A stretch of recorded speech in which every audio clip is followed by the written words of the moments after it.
Buenas tardes, bienvenidos a este video de cómo se explica el régimen de las obligaciones y los modos de extinción de las obligaciones.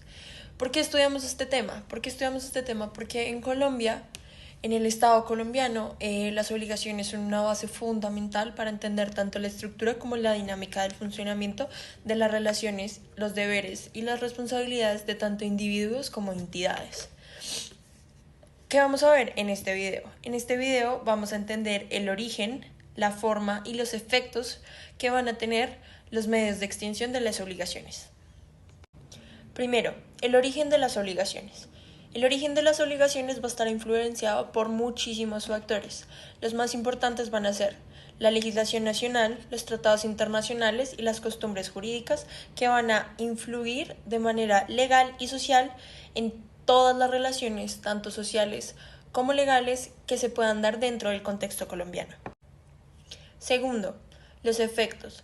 Los efectos van a ser muy variantes y muy diversos dependiendo del lugar en donde se vayan a dar. Pueden generar situaciones muy complejas y muy conflictivas. Y por último, tenemos las formas de extinción de las obligaciones. Estas formas de extinción de las obligaciones van a generar un conflicto muy arraigado en el contexto colombiano, pues pueden llegar a tener efectos económicos, sociales y jurídicos.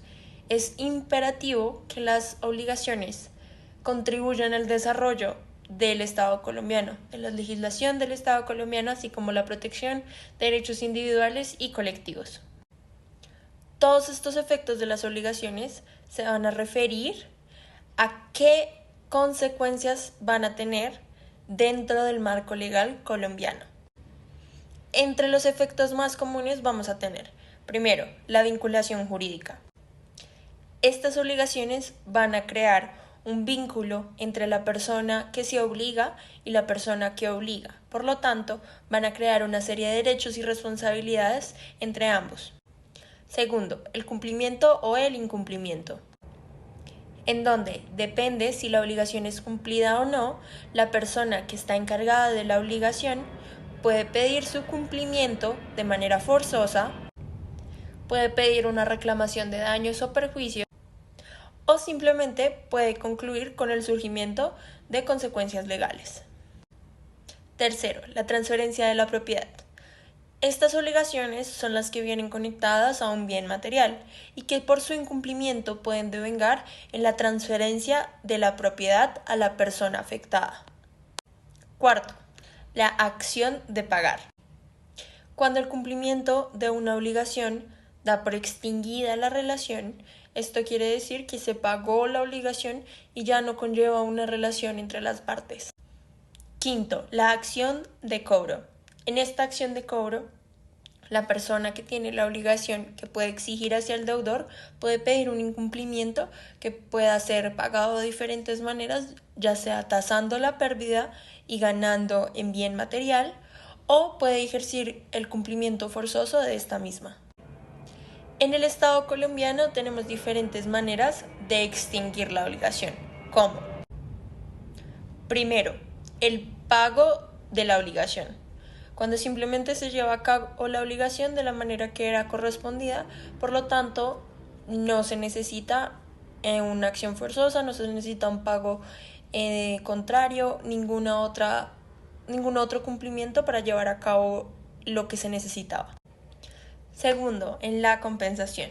En esta vamos a tener que tanto el deudor como el acreedor ambos tienen obligaciones con el otro, por lo tanto se pacta como una tregua que va a hacer que ambos queden satisfechos en cuanto a sus obligaciones. Tercero, la innovación. La innovación es cuando por mutuo acuerdo de las partes se va a cambiar el objeto del contrato, por lo tanto se va a cambiar la obligación y la obligación anterior se va a extinguir. Cuarto, la renuncia. En la renuncia es cuando el acreedor va a renunciar a sus derechos frente a la obligación, pero esta tiene que ser una renuncia tanto voluntaria como expresa y tiene que estar de acuerdo a todas las disposiciones legales del marco colombiano. La confusión o remisión. Es en estos raros casos en donde la obligación va a estar dada por la misma persona, que va a ser tanto acreedor como deudor, por lo tanto no existe una obligación real y esta se va a extinguir. Quinto, la prescripción. En Colombia, esta tiene un plazo máximo para obligaciones civiles de 10 años y normalmente se tiene en cuenta que una obligación que continúa por el transcurso del tiempo, normalmente son obligaciones materiales, pues llega a un punto en que se van a extinguir.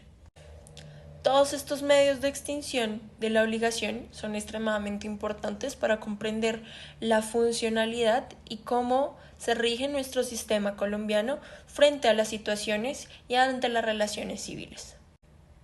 Con el análisis prolongado y continuo de estas relaciones podemos fortalecer nuestro marco normativo y a impulsar a la administración a generar una justicia tanto eficaz como real en el ámbito de nuestro Estado colombiano.